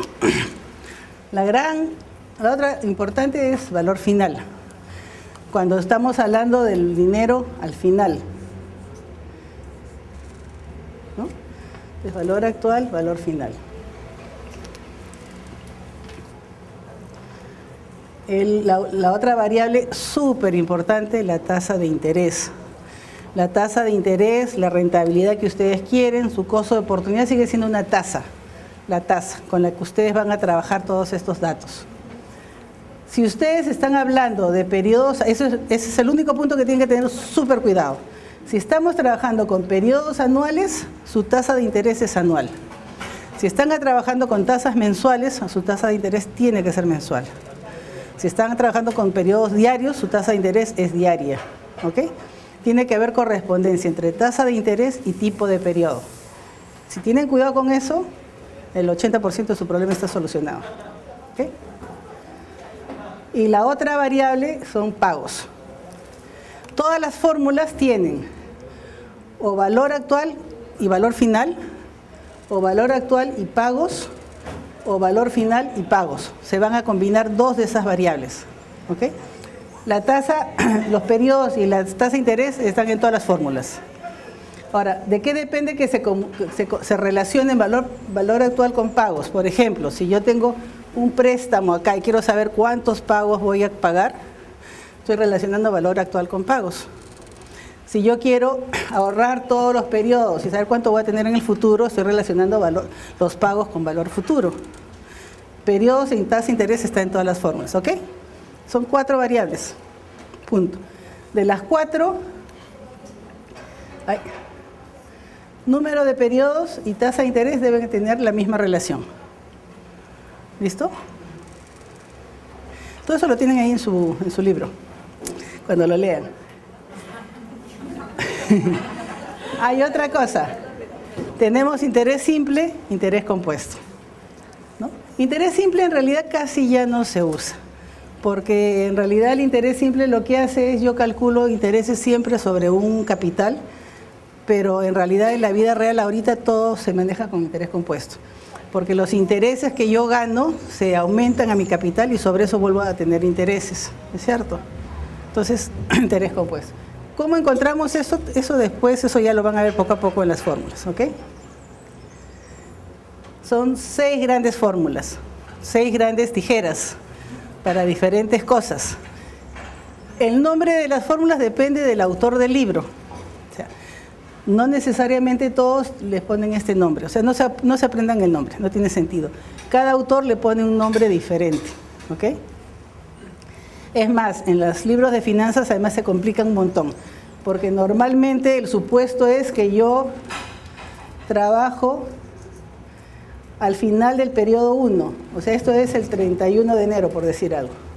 Y esto es, ya, lo que pasa es que yo trabajo en días es diferente, pero son periodos finales. Hay operaciones en donde dices, ¿qué pasa si a mí me pagan al principio, los primeros días de mes? A ese nivel de complicación no vamos a llegar, ¿ok? Ya los que quieran después un poco profundizar, podrían sí agarrar su libro y ver, ¿ok? ¿Está ahí? Esas son sus tijeras. Tenemos 6 tijeras. Si se fijan, 4 variables, valor presente, interés, n periodo, ¿no es cierto? Y pago. Acá tienes pago, valor final, interés, n. Son las 4 variables. Valor futuro, pago, interés, n, periodos. 4 variables. Se combinan de diferentes maneras en 6 fórmulas para diferentes cosas. La primera, yo tengo mi platita en el valor presente y quiero saber cuánto voy a tener en un futuro. Acuérdense cómo es cuánto es la incógnita. ¿Se acuerdan las fórmulas en incógnitas? X es igual a lo que quieras, A más B al cuadrado por más C. Esta es la incógnita. Siempre está al lado izquierdo de la ecuación. Ya. Estas son ecuaciones. Entonces, estas son mis incógnitas. Yo quiero saber cuánto voy a tener en un futuro, mi incógnita, si pongo plata acá y la voy a guardar en 5 periodos o en 4 periodos a una tasa de interés de tanto. Agarro mi tijerita, que mi incógnita es valor futuro y el otro dato que tengo es valor presente, interés más periodo. ¿Ok? Yo quiero saber si me voy a ver cómo puede ser. Si yo voy a recibir plata dentro de 3 años de tanto, y quiero saber a cuánto sería eso equivalente en periodos de ahora. Mi incógnita es ahora. Mi incógnita es valor presente o valor actual. Igual, mi valor futuro, la tasa de interés, los periodos. Utilizo esta fórmula, porque mi incógnita es cuánto voy a tener ahora por esta plata que ya tengo en el futuro. ¿Okay? Acá, mi incógnita, valor futuro. ¿Cuánto voy a tener en un futuro si deposito todos los meses en el banco tanto? Mi formulita. O al revés. ¿Cuánto tendría que pagar todos los meses si yo quiero tener en el... No, ¿cuánto tendría... No. ¿Cuánto, si yo tengo esto en el futuro, cuánto tendría que tener en el valor futuro? Sí, pues, ¿no? Yo quiero llegar a tanto en el valor futuro, ¿cuánto tengo que depositar, por decir algo? ¿No? Acá, si me prestan ahora, si me prestan ahora, ¿cuánto tendría yo que pagar cuando me endeudo? O que es el típico para proyectos. Yo voy a tener una serie de flujos, PMT son pagos, flujos, ¿a cuánto equivale ahorita en el presente? ¿Ok? O sea, cada fórmula es para una situación diferente. Cada fórmula solo tiene 4 variables, ¿no? No tiene más. Ahora, elevar y eso lo hacen pues con su calculadora, con Excel, ya no les voy a pedir que lo hagan manual. Sumas, restas, multiplicaciones, divisiones y una elevadita, nada más. Y una elevadita, ¿ok? O sea, n es periodos, sí. Número de periodos. Simplemente se tienen que acordar que la tasa de interés y el número de periodos debe estar igual. O sea, si tus periodos son anuales, tu interés es anual. Si tus periodos son mensuales, tu interés es mensual, ¿no? Ahora, si ustedes ven en su libro,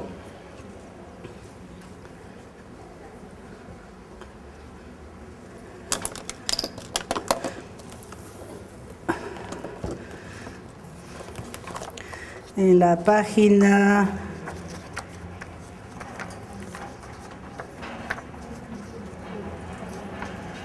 ¿dónde está?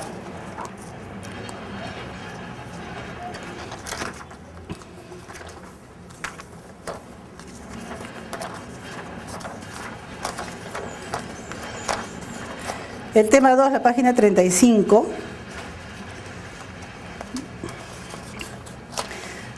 En la página 40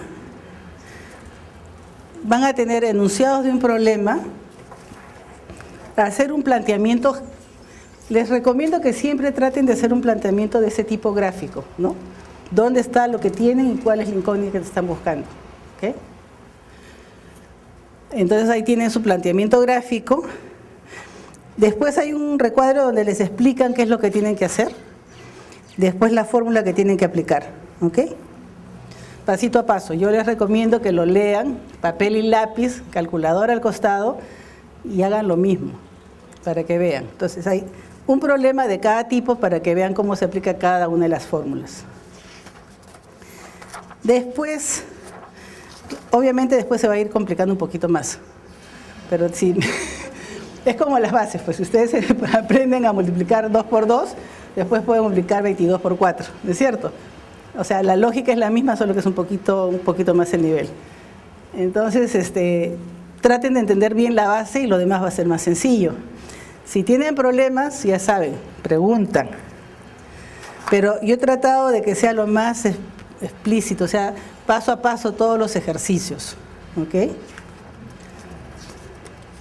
Esa es un poco la idea de esta parte. Papel y lápiz, es lo único que yo les recomiendo, papel y lápiz. Y hagan los ejercicios una y otra vez. En su aula virtual, además se les va a dar 3 o 4 baterías de problemas, cada vez más complicaditos, ¿no? Entonces empieza por el más sencillo, lo entienden bien, siguen con el que sigue, y al principio cada problema se va a solucionar con una fórmula, con una tijerita, pero ya al final el problema puede necesitar 2. ¿Ya? Entonces, primero lo plantean, ¿qué es lo que quiero?